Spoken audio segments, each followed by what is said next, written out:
Well, a conflict. It's not a conflict. It's a liberation movement fighting for justice. Well, whatever it might be best called. It's not whatever, because this is where the problems start. Because this is what makes you answer all your questions, all your questions. This is exactly where the problems start.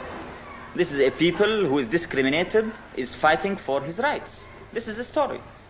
If you will say it's a civil war, then your questions will be justified. If you will say it's a conflict, then of course it's a surprise to know what's happening. Why won't your organization engage in peace talks with the Israelis? You don't mean exactly peace talks. You mean capitulation, surrendering. Why not just talk?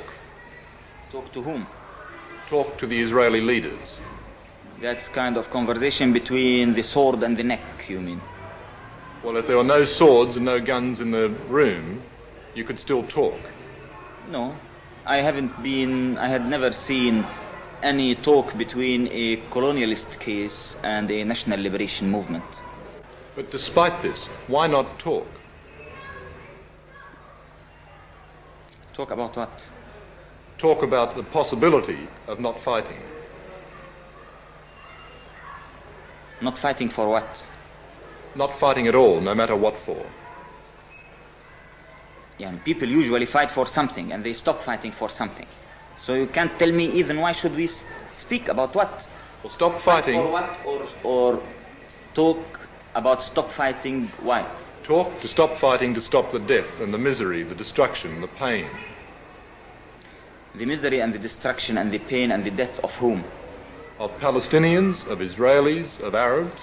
Of the Palestinian people who are uprooted, thrown in the camps, living in starvation, killed for 20 years, and forbidden to use even the name Palestinians. They're better that way than dead, though. Maybe to you, but to us, it's not. To us, to liberate our country, to have dignity, to have respect, to have our mere human rights is something as essential as life.